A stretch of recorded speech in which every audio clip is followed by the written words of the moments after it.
Now, Frank Greaney is with us. Frank, good morning to you. How are you? Good morning, Ger. People, when we cover this story, people are like, oh, this isn't a sports story. But fundamentally, it is a sports story. This was a boxing event that happened at the Regency, and it had a massive impact on the future of boxing in Ireland. And kind of before that, the authorities were like less and less willing to allow boxing to happen because of the gangland associations, which obviously reaches its apex at the Regency Hotel on the day that this murder happens. So what happened yesterday? Because it kind of felt like we've been talking about this trial for months and months and months, but yesterday was actually the first day that something really significant happened in court. Yeah, I think it's fair to say we've been talking about this case for years, almost 7 years now since the Regency shooting. And yesterday was the opening day of Gerry The Monk Hutch's murder trial. So the charge is put to Gerry Hutch. He was extradited from Spain a little over a year ago to face this charge. He challenged the jurisdiction of the Special Criminal Court to hear his case. So this is being heard before the Special Criminal Court. There's no jury. 3 judges will hear the facts of the case. They will ultimately decide on a verdict. But yesterday, the charge was put to him and he defiantly stood up and pleaded not guilty. So he is contesting the charge. And what happened after that then was the prosecuting barrister, Sean Gillan, gave the court, I suppose, an overview or a roadmap of the case that he intends to present over the coming months.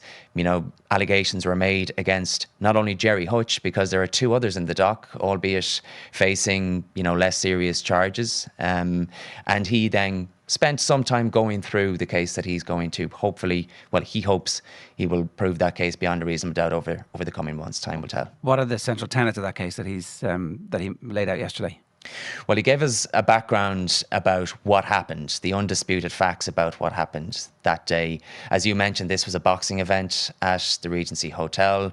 It was the day before the actual main event was due to take place in the National Boxing Stadium, appropriately called the Clash of the Clans. This was a joint promotion between Frank Warren's Queensberry Promotions and also MGM, which we know was co-owned by Daniel Kinahan and the boxer Matthew Macklin. So this was the weigh-in for that event on the Friday evening, or on the Friday afternoon rather, because we heard that at about 2:00 in the afternoon, a silver Ford Transit van pulled up outside a security gate adjacent to the hotel. 2 men then were seen entering the laundry room entrance of the hotel. One of them was wearing a wig and dressed as a woman. A witness yesterday afternoon gave evidence of seeing this person inside the suite where the weigh-in was taking place, and he said that there was no way you would think this was a woman. It was clearly a man. The other person then who entered through that laundry room entrance was wearing a flat cap, and he was described through the opening address yesterday simply as flat cap. We now know that was a man called Kevin Murray, a dissident Republican who has since passed away. He was one of the suspected gunmen on that day. Sean Gillan, in his opening address, told the judges that they would see CCTV footage that would show these 2 men moving through the hotel, moving towards the suite where the weigh-in was taking place. They were armed with handguns. There were about 200 to 250 people there. We heard from a witness yesterday. Panic ensued. People fled for their lives. People dived for cover. At about 2:29 p.m. then, we heard that the van that was parked outside the security gate moved to the front of the hotel. The side door opened. We heard 3 men armed with assault rifles and dressed as Gardaí entered the main entrance of the hotel. While all this was going on inside, the van then did a U-turn outside the hotel. It pointed back in the direction from which it had come. The side door of the van remained open throughout everything that unfolded within the hotel. Shots were fired. And David Byrne ultimately lost his life. And Sean Gillan told the judges yesterday that they'll hear evidence that of CCTV evidence would be shown of David Byrne leaving the suite, running towards the reception area. One of the armed men described yesterday as Tactical 1 shot him. A man called Tactical 2 also shot him. David Byrne went down, and we heard that Tactical 2 then hopped the desk. There was a man hiding behind the reception desk, cowering, hiding from the attackers. The gun was pointed at him for a moment, but Tactical 2 didn't open fire, went back over the desk, walked coldly and calmly over to David Byrne and shot him in the head and body. David Byrne was shot 6 times. He died at the scene. We heard 2 other men were shot at the scene, but they were treated for non-fatal or life-threatening injuries. Now, where does Gerry Hutch come into all of this? As I mentioned, he's been charged with murder. And for the first time yesterday, Sean Gillane outlined the specific allegation in relation to Mr. Hutch. There are two strands to it. So earlier this week, I'm sure you're very familiar with the case of Jonathan and Patrick Dowdall. Jonathan Dowdall, a former Sinn Féin councillor, was sentenced to 4 years for facilitating what happened at the Regency Hotel that day. His father, Patrick, got 2 years for the same charge. They essentially made a hotel room available to the criminal organisation behind this attack. And what Mr. Gillane is going to try and prove beyond a reasonable doubt over the coming months is that the night before the shooting, Gerry Hutch met with Jonathan Dowdall and those key cards were handed over to him. Mr. Gillane said that he will present evidence that those key cards were then used by Flat Cap, one of the gunmen. And also we heard about a meeting that took place sometime after the shooting. We heard this was a meeting between Gerry Hutch and Jonathan Dowdall in a park in Whitehall in Dublin, where Jonathan Dowdall will say that Gerry Hutch was edgy and that he told him, again, this is an allegation, that he was part of the team that shot David Byrne. We also heard that evidence would be presented about a car journey that they took to Strabane on the 7th of March 2016. The car was bugged. It was under surveillance. Recorded conversations will be played in due course.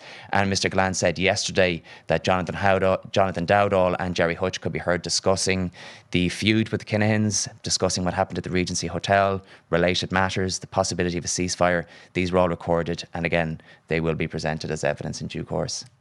So the understanding is that was booked by the Gardaí, was it? It wasn't said specifically yesterday. All that the judges were told yesterday was that this car was under surveillance and there were recorded conversations of what the two men talked about while driving towards Strabane. And this was, according to Mr. Gillane, on the back of a request from Gerry Hutch to Jonathan Dowdall to make contact with his Republican contacts in the north in the hope that they could bring some sort of an end to the ceasefire, because Mr. Gillane said that Gerry Hutch was apparently very concerned about his family's safety. And this was in light of a photograph, a very infamous photograph that I'm sure we've all seen, that appeared on the front page of the Sunday World after the shooting. And this was of Flat Cap and the man in drag entering the hotel.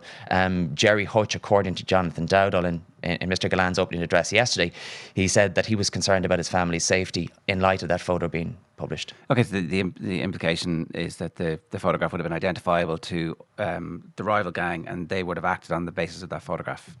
Yeah, again, yesterday was just an overview, so, Mr. Gillane didn't delve into the details.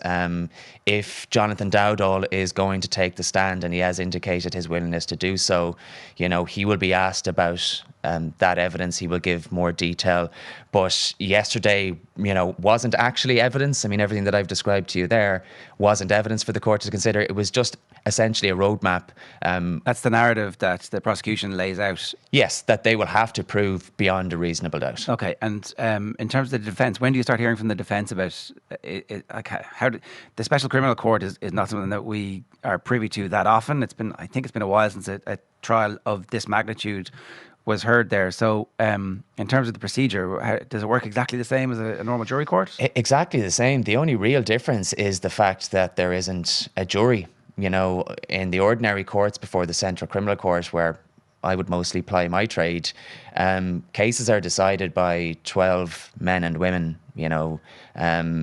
and as I mentioned, Gerry Hutch did challenge the jurisdiction of the Special Criminal Court to hear this case, but the Director of Public Prosecutions felt that the ordinary courts where, a jury would decide the fate of an accused person were inadequate to deal with this case. And in general terms, I mean, the court was set up back in the day to deal with cases of terrorism, terrorist organisations, but there are two special criminal courts nowadays, and that's because they're so busy dealing with gangland cases and organised crime. So in terms of the defence, I mean, Gerry Hutch has pleaded not guilty to this charge. He, like anybody else that pleads not guilty to a criminal offence, is entitled to a presumption of innocence. He doesn't have to prove his case. It's up to Sean Gillane and his team to prove his case beyond a reasonable doubt. His barrister, Brendan Grehan, doesn't even have to cross-examine witnesses. But he did so yesterday when a witness was called in the afternoon, and you would imagine over the coming months he will pose certain questions to certain witnesses, Jonathan Dowdall probably being a number one priority when he's called later in the trial. Okay. You say months. This is not going to be a short trial at all. No. Probably because of, I suppose, the complexities of the investigation and also the fact there are two others in the dock beside Gerry Hutch that have barely got a mention over the past couple of days. Two Dublin men in their 50s, Jason Bonney and Paul Murphy, and they're both facing the same charge. They're accused of facilitating the murder by making certain vehicles available to the criminal organisation. We heard a lot of detail about the movements of those vehicles, and that will be thrashed out in court. CCTV evidence, I've no doubt, will be presented in relation to 5 or 6 vehicles.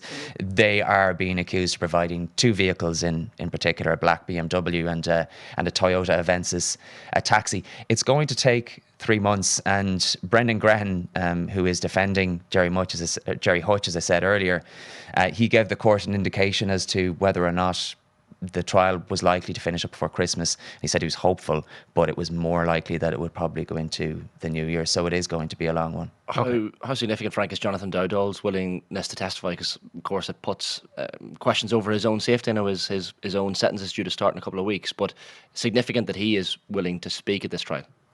We don't know the significance at this point because we don't know precisely what he's going to say. Now, we did get a flavour of what he's going to say yesterday, specifically in relation to this alleged meeting between him and Gerry Hutch in Whitehall in Dublin, where Gerry Hutch is again alleged to have said that he was a part of that team that shot David Byrne. Now, that wasn't a recorded conversation. The conversation in the car apparently was recorded. The car was under surveillance, and those recordings will be played to the court. So if that evidence is going to be presented by the prosecution, it will be through the testimony of Jonathan Dowdall. Now, when Jonathan Dowdall was sentenced earlier this week, and Jonathan Dowdall was initially charged with murder, by the way, he pleaded guilty to that lesser charge of facilitating the murder by booking that hotel room at the Regency. That was accepted by the DPP, and they're no longer pursuing the prosecution in relation to the murder charge. He is in protective custody at the moment. He is being assessed for the witness protection programme, but he has indicated his willingness to testify.